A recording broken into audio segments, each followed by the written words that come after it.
So we're wrapping up another hour-and-a-half edition of Consciousness Deep Dive with a cohort that's been looking at these questions in the context of regenerative and sustainable forestry. And the floor is open for reflections from whomever would like to offer them.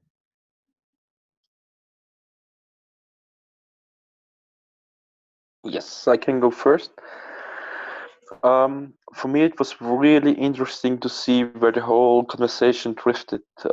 Saying, well, like the starting point was, let's talk about regenerative agriculture, and it was interesting, or it is interesting for me that to see what is really dear to us. It's our way of how we consume. It's our way of we change behavior, the way of we really affect things by a kind of a mainstream. And this was really interesting that I think this is very present to us right now, to all. And the next step, I really would like to plant trees with all of you while having these conversations. I think this is very much something that I would like to see. Thank you very much for everybody for the contributions.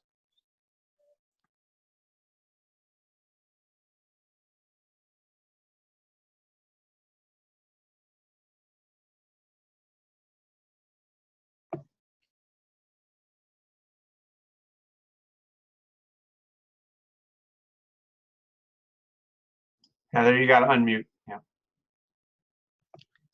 So recently, anyway, I live in a little condominium now, and I have no land to look after, except that volunteer trees show up in the edges around my condo. So in my backyard right now, I've probably I have a tree nursery of all the volunteer Douglas fir, grand fir, and Japanese maple and big leaf maple that sprout within like 2 feet of my condominium. So they're all down below. So that was for you, Philip, that, yeah, I got trees to plant and I have a nursery. But the other thing that came up while I just shut my eyes for a few minutes was this thing about being a colonizer and an indigenous person. And my ancestry, if 7 generations is 150 years, my Welsh ancestors arrived in North America 14 generations ago. So where am I indigenous? Am I indigenous to Wales because my ancestors came from there 14 generations ago? Or am I an indigenous person now in North America? And that's kind of that's not a flippant question. I'm trying to feel into that. So, am I or am I not an indigenous person? If indigenous means belonging to a place, well, what place do I belong to? So I like that question. I'm glad it arose for me, and I share with anybody else who might want to chew on it for a little bit.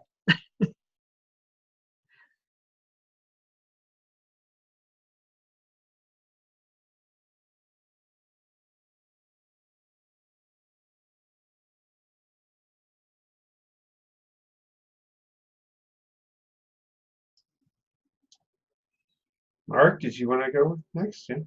Yes, thank you. Yes, the first, thank you so much for gathering this group of beautiful minds.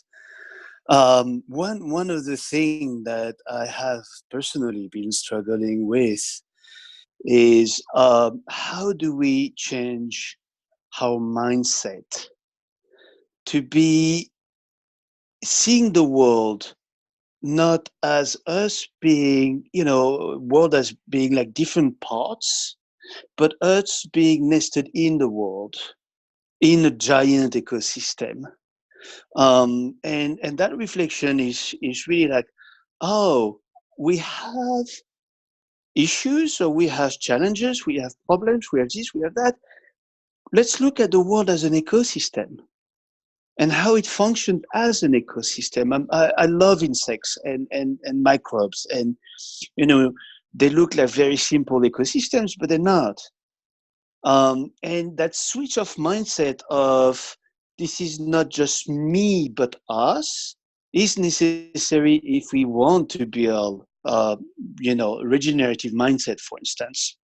And that goes to, the beautiful John Trudeau what writing about what is it to be human, and how can we just asking that question, have we lost our humanity, is already the path to regaining our humanity. And that's my final words, and share that with you all. Thank you so much.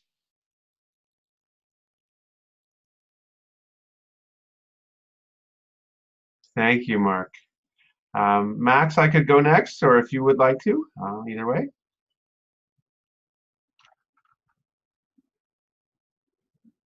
Maybe I'll jump in. Yeah, it's been a fascinating arc to the conversation. I feel like we started off really right in the heart of the conundrum in terms of, if the theory of change is that there needs to be a mass shift in consciousness on this planet, and that it's underway, and yet somehow needs to be amplified, or its impact needs to be amplified. How do we do that? And especially knowing that Kevin's point was, you can't tell people they got it wrong. And then we wound up towards the end, with Max suggesting, well, maybe you can reason people into, looking more clearly at their behaviors. So I think there's a real, challenge and tension, although, I often find myself sort of putting things into these different categories of old paradigm thinking and new/ancient paradigm thinking, which probably is another way of, getting caught in the trap, maybe that Kevin named, but I do see something of that there. I mean, to me, the idea of our being global citizens interconnected with one another is part of a new paradigm in some way, versus being consumers, which was part of what was named. But I also see, understanding us primarily, first and foremost, as emotional beings, as spiritual beings, and that logic and reason is a servant, not a master. That to me is part of the newer/ancient paradigm. So I'm skeptical that we can actually persuade people through reason to change. I think we've been trying that quite a bit, and we're still here. I'll just add one more thing. This is my favorite quote. I'm going to share my screen, from Naomi Klein's book, This Changes Everything, that I think speaks to a lot of this in the context of climate, but it could be everything else that we're talking about as well. And she writes towards the end of this book, indeed, a great deal of the work of deep social change involves having debates during which new stories, another theme we heard a lot about here, in which new stories can be told to replace the ones that have failed us. Because if we are to have any hope of making the kind of civilizational leap required of this fateful decade, we will need to start believing, once again, that humanity is not hopelessly selfish and greedy, the image ceaselessly sold to us by everything from reality shows to neoclassical economics. Paradoxically, this may also give us a better understanding of our personal climate inaction, allowing many of us to view past and present failures with compassion rather than angry judgment. What if part of the reason so many of us have failed to act is not because we're too selfish to care about an abstract and seemingly far-off problem, but because we are utterly overwhelmed by how much we do care? And what if we stay silent, not out of acquiescence, but in part because we lack the collective spaces in which to confront the raw terror of ecocide? The end of the world as we know it, after all, is not something anyone should have to face on their own.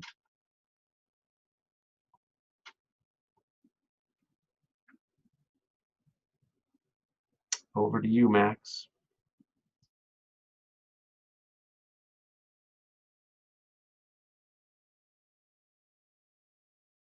But you have to unmute.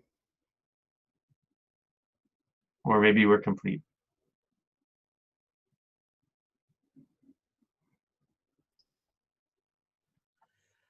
Okay, the thing that I just wanted to say is that I really want understanding inside the people. I don't want constantly more strict laws. At the moment we have in Europe a green political movement, and I'm afraid, because it comes from a radical side, that they try to make change by making laws that, yeah, it's not good for every person. You know what I mean? I actually don't even know why I'm just saying this, but I just had the need to say this. And yeah, I think we should continue being modern people. um and that's also where I see the challenge in ch- in really looking at the indigenous people, because what Philip told me is so interesting. But then I have to say as well, I lived in the jungle. I lived more than 2 months with refugees and with the natives. And for me, it was very, very hard to imagine that I could continue living with them. But I believe in bipole theories. I just believe in they can learn and we can learn, and then something good comes out.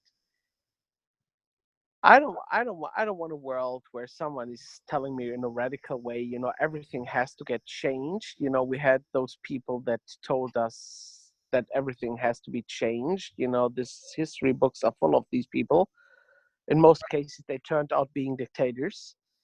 Um, yeah, my last sentence is use logic, fight your own demon by constantly being confronted with consumption in a way that the thing that you consumes is just eliminating a thing that you already have, you know, instead of just making what you have better.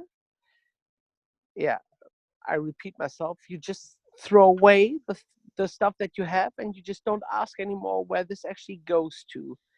And by that we also destroy eco, by that we destroy our planet. I mean, when I just go through a supermarket, people, they just buy 20 apples. I mean, when I was a student, I bought every second day one apple, and nowadays I catch myself. I have one son and one wife. I also buy eight apples, and sometimes I just throw two away. So we just eat so many apples that we don't want to eat more apple for the next 2 weeks.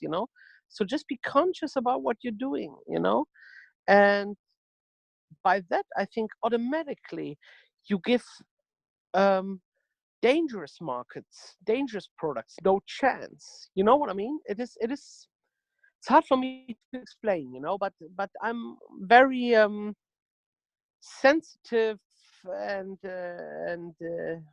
careful when somebody's telling me we just need a total change, and this has to be eliminated, and this and this and this. I think we have so much already on the globe. Research and development, science results, products, materials, resources. It's just we have to put the puzzle together in a better way. Yeah, that's it. I hear you, Max. Yeah. So the next group is starting to drift in here. Do we have any final comments while we're recording for this, or is that a good place? Heather, yeah? I just want to share one picture. Wait, go back to it. Hold on. Oh, wow. That is a beautiful Ecuadorian painter, Guayasamín. And the title is Madre con Niños, con Niño, and big defender of the indigenous people of the Amazon through his painting. There you go. Beautiful. Beautiful. Love you all. Thank so you. I just want to say that in listening to Max, I felt the energetic presence of a woman named Julia Butterfly Hill. So Ben knows her, but 20 years or so ago, she was a young woman who was living at the top of an old growth redwood tree to prevent a clear cut from happening. And, she eventually was forced down out of the tree, but then she would talk about there's no way. That was kind of her signature message, that to get to what Max was saying, there is no away. There's no trash heap away. Everything is part of a generative and regenerative cycle. So I just felt Julia Butterfly Hill's energy in the room with us as we come to closure today, and I just wanted to let you know that.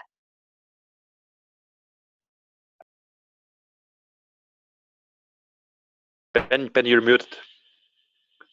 Yeah, thank you for bringing her in. And she was going to be one of the speakers at a conference called the Imagine Convergence that was part of a previous iteration of this Now What engagement, in fact. So her spirit is flowing through all of this in various ways. Well, thank you all for this edition of Now What, the Consciousness Deep Dive on regenerative forestry. I'm going to stop the recording now, and we'll welcome in our next cohort and do it again. You're welcome to stick around.